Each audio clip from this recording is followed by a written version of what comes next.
everyone. So very welcome back to my YouTube channel, and this is day number 10 of Java programming language. So in today's video you have seen the thumbnail that I have been uploaded, which is talk about the loops concept in Java. So concept आता है loop का basically. तो loops जो होते हैं वो हमारे बहुत टाइप्स के होते हैं basically in Java in three types. It is of three types.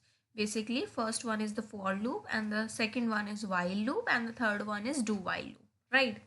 But हम loops को use ही क्यों करते हैं? So, जैसे कि let me give you an example. Okay? Through Visual Studio. Okay?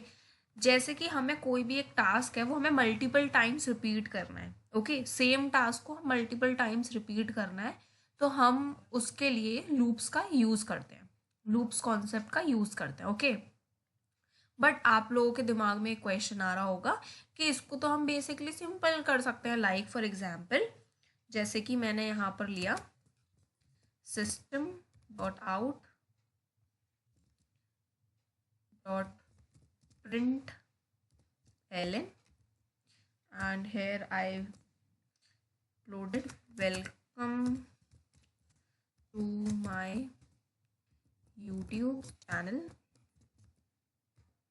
which is Jaya Insights. Okay, so मैंने ये वाला यहाँ पर यूज़ किया. तो just a second, what is the error is coming up? Okay, so statement terminator, right? तो अब मुझे क्या करना है कि जैसे कि मैंने बोला कि सेम टास्क को मल्टीपल टाइम्स हमें रिपीट करना है. तो आप लोगों के दिमाग में ये क्वेश्चन आ रहा होगा कि क्यों ना हम इसी वाले को हम कॉपी पेस्ट कर दें, right? Let me copy paste this. Okay, so मैंने यहाँ पर कॉपी किया एंड हेयर पेस्टेड. अब मुझे ये 3 बार करना है, तो मैंने 3 बार कॉपी पेस्ट किया और हो गया. अब मुझे 5 बार करना है, तो 5 टाइम्स मैंने ये कर लिया. अब मुझे 6 टाइम्स करना है, तो मैंने ये कर लिया. And let me run this program. Let me open the terminal first.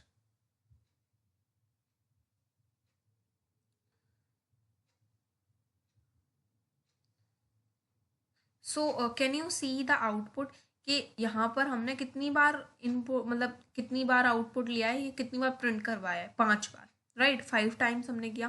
But अगर हमें यही सेम टास्क हमें 100 टाइम्स करवाना है, ठीक है, 100 टाइम्स प्रिंट करवाना है, और let me assume 1000 times print करवाना है, तो क्या मैं सेम प्रोसीजर करूँगी, like copy paste copy paste copy paste? तो इससे तो बहुत ज़्यादा टाइम कंज्यूमिंग प्रोसेस हो जाएगी, राइट? तो इस चीज़ को अवॉइड करने के लिए हमारे जावा में कॉन्सेप्ट आता है लूपिंग का. ओके, सो लूपिंग क्या करती है, चीज़ों को बहुत ज़्यादा ईजी बना देती है. अब जैसे कि मैंने ये लाइंस 5 लाइंस को प्रिंट करवाने के लिए 5 लाइंस का कोड लिखा, राइट? तो 1000 बार अगर मुझे प्रिंट करवाना है, तो मैं क्या 1000 बार करूँगी? नहीं ना. तो इसको हम मिनिमाइज कैसे करते हैं, लेट्स सी. ओके, तो हमने यही वाली चीज़ यहाँ पर कर दी. अब मैं यहाँ पर आपको फॉर लूप का कॉन्सेप्ट बताती हूँ. Let me delete this part. Let me use for. So before starting this for loop, let me come to this slide. Okay, so syntax होता है for loop का basically ये. for loop के अंदर हमारा condition आती है which is initialization. This is the first part basically, this initialization, and the second part this condition, and the third part is updation. अब ये initialization क्या है भाई, और ये condition क्या है, और ये updation क्या है? ये न्यू वर्ड्स आ गए हैं, ठीक है. तो फर्स्ट ऑफ ऑल इनिशियलाइजेशन क्या होता है कि किसी भी लूप को हम सेट कर दें कि यहाँ से हमें वैल्यूज चाहिए. जैसे कि मुझे 1 2 3 प्रिंट करवाना है, पर स्टार्टिंग कहाँ से होगी, उसकी 1 से ही तो स्टार्टिंग होगी. तो हमने इनिशियलाइज कर दिया, हमने ये वैल्यू सेट कर दी लूप में कि वो कहाँ से स्टार्ट होगा, 1 से. तो that is known as initialisation. Okay, initialisation. Now the point is condition. Condition क्या होता है? कंडीशन बेसिकली होता है टर्मिनेटिंग कंडीशन. टर्मिनेटिंग कंडीशन से क्या समझते हैं कि हमारा जो भी लूप है वो कब टर्मिनेट होगा, मतलब वो लूप चलता ही जाएगा क्या? अगर हमने ये कंडीशन यहाँ से ये हटा दी तो ये जो लूप हो जाएगा वो हमारा हो जाएगा इनफाइनाइट लूप। ये कभी ख़त्म ही नहीं होगा, ये चलता ही रहेगा, चलता ही रहेगा, चलता ही रहेगा। और अगर ये चलता ही रहा इनफाइनाइट टाइम्स तो ये हमारी मेमोरी में मेमोरी फुल कर देगा, राइट। तो इसीलिए ये वाला जो स्टेटमेंट है वो इसीलिए ज़रूरी है कि हम कंडीशन को टर्मिनेट कर सकें, right. Now the point is updation. अब अपडेशन क्यों है? क्योंकि जैसे जैसे कंडीशन चेक होगी वैसे वैसे उसमें क्या होता जाएगा, चेंजेस आते जाएंगे, अपडेशन होगा। Basically the after executing the loop this expression increments और decrements the loop variable by some value. Okay, तो इसको समझते हैं पहले कि हाँ, तो अभी हमने 5 बार, ये आप देख सकते हैं ना ये वाला पार्ट, कि हमने ये कैसे किया है। यहाँ पर 5 बार हमने ये Jaya insights welcome to my YouTube channel ये हमने प्रिंट करा 5 बार जस्ट बाय कॉपी पेस्टिंग। अब हमें इसको मिनिमाइज करना है, हमें ये 5 टाइम्स ही करना है। तो कैसे करेंगे? तो सबसे पहले हमने इंट कर दिया, यहाँ पर इनिशियलाइज कर दिया इंट काउंट से, ठीक है। काउंट हमने ले लिया 0, ठीक है। 0 से हम 0 से करना चाहते हैं ना, हमने सेमी कोलन लगा दिया। अब इसमें क्या आएगा, कंडीशन। कंडीशन हम क्या लगाते हैं कि काउंट क्या हो जाए, कितना, 5 से कम, ठीक है। 5 से कम हो जाए एंड फिर हमने ये कर दिया and this count equals to count +1। तो इसमें क्या मतलब हुआ कि 0 से स्टार्ट होगा, वो 5 तक चेक करेगा, 5 से पहले तक, और हमारा जो चेंज होगा वो क्या होगा, count equals to count +1। Count में 1 ऐड होता जाए। तो फिर हम यहाँ पर system, let me print this okay. तो अब देखते हैं कि ये 5 लाइन्स का कोड हमने कैसे मिनिमाइज कर दिया। Let me run this program. Okay, so can you see the output, कितना बड़ा चेंज कर दिया हमने just by decreasing the lines of code by using the for loop, right. तो ये कैसे काम किया, बेसिकली इसने पहले चेक किया काउंट इक्वल्स टू 0, ओके। इसने वैल्यू चेक की काउंट इक्वल्स टू 0। फिर इसने चेक किया कि जो हमारा काउंट <5 है या नहीं है, क्योंकि 0 5 से छोटा होता है। तो फिर हमने प्रिंट करवा दिया ये, ठीक है, ये प्रिंट करवा दिया। अब ये लूप गया चेक करने, फिर इसने अपडेट कर दी। यहाँ पर आई की वैल्यू क्या थी, 0, राइट। आई मीन काउंट की वैल्यू क्या थी, 0। यहाँ पर काउंट है और यहाँ पर आप कुछ भी ले सकते हो, आई ले सकते हो, जे ले सकते हो, कुछ भी ले सकते हो, ओके। तो यहाँ पर इसने क्या कर दिया कि काउंट में काउंट +1 कर दिया, मतलब कि 0 + 1 विच इज 1। अब काउंट की वैल्यू क्या हो गई, 1 हो गई। अब इसने कंडीशन चेक की, क्या 1 5 से कम है, यस कम है। तो इसने प्रिंट कर दिया फिर से, और फिर यही लूप चलता रहा चलता रहा चलता रहा एंड इसने 5 पे आके, अब ये 5 हो जाएगा यहाँ पर। तो 5 यहाँ पर बराबर है, तो यहाँ पर ये जो लूप होगा वो टर्मिनेट हो जाएगा कंडीशन को देखते हुए। फिर यहाँ पर 5 टाइम्स ही ये प्रिंट करेगा। I hope it is been clear. Okay, now so हम इस क्वेश्चन में क्या कर रहे हैं कि by using the for loop, ये वाला जो क्वेश्चन है, by using the for loop to count and print the book number on a shelf from 1 to 10। तो अब हम क्या करेंगे, जैसे हम प्रिंट करते हैं 1 to 10, ये तो सब आपने लोगों ने सब वीडियोस में देखा होगा कि how to print numbers from 1 to 10 using for loop. But अभी हम क्या करेंगे कि बुक नंबर को प्रिंट करवाना है फ्रॉम 1 to 10। तो देखते हैं इसको कैसे करते हैं, okay. Let us make it interesting, okay. So यहाँ पर जस्ट अ सेकेंड,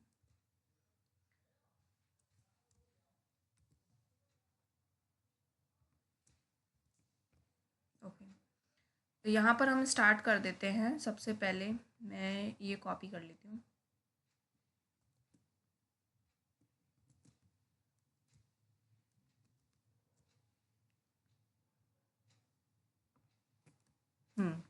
अब सबसे पहले हम यहाँ पर इनिशियलाइज कर देते हैं कि कितने टोटल बुक्स हैं।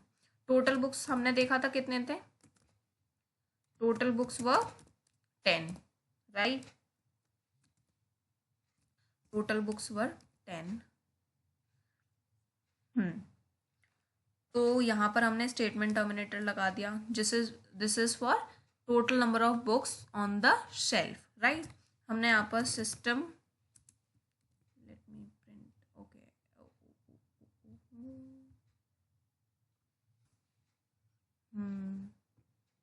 Just a second. तो यहाँ पर हमने सिस्टम, अब यहाँ पर हमें क्या प्रिंट करना है कि बुक्स ऑन द शेल्फ। हम चाहते हैं कि आउटपुट में ये भी आए, ठीक है। नहीं लाना चाहते तो कोई प्रॉब्लम नहीं है, आप ये नहीं लिख सकते हैं। आप अगर अवॉइड करना चाहते हैं तो कोई बात नहीं। अब यहाँ पर स्टार्ट होता है फॉर लूप का कॉन्सेप्ट। तो हमने यहाँ पर इंट ले लिया, आई ले या फिर काउंट ले, या जो भी आपका मन है वो ले सकते हैं, because it is a variable, integer type variable, okay. तो मैं यहाँ पर ले लेती हूँ काउंट।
यस, तो यहाँ पर हम लेंगे इंट काउंट, ओके। तो इंट काउंट वेरिएबल है ये, विच इज हमें कहाँ से कहाँ तक प्रिंट करवाना है, 1 से, ठीक है। तो हमने इंट कर दिया, मतलब इनिशियलाइज कर दिया इंटीजर काउंट वेरिएबल 1, ओके।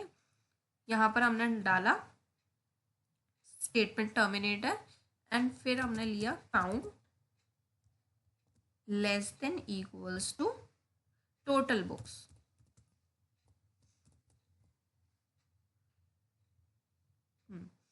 फिर हमने ले लिया यहाँ पर स्टेटमेंट टर्मिनेटर, एंड फिर यहाँ पर हमने कर दिया आई प्लस प्लस। अब क्वेश्चन आपके दिमाग में आ रहा होगा कि what do you mean by i plus plus. तो आई प्लस प्लस को हम लिख सकते हैं, sorry it's not i plus plus, it should be count plus plus. तो इसको हम कैसे लिख सकते हैं, basically count equals to count plus 1, okay. जैसे हमने यहाँ पर लिखा था count equals to count plus 1, वैसे ही यहाँ पर हमने लिख दिया count equals to count plus 1। पर इसको थोड़ा सा मिनिमाइज करने के लिए हमने क्या कर दिया, काउंट प्लस प्लस, ओके। फिर हमने यहाँ पर प्रिंट करवा, बेसिकली यहाँ पर फॉर लूप स्टार्ट हुआ है, तो यहाँ पर हमने लिख दिया system dot out dot println, जो कि यहाँ पर हमने प्रिंट करवा दिया बुक्स। बुक के साथ हमें क्या चाहिए, उसका book number, which is I, and I हमारा यहाँ पर क्या है, count. I hope it is quite clear, right. अब इसको हम रन करके देखते हैं।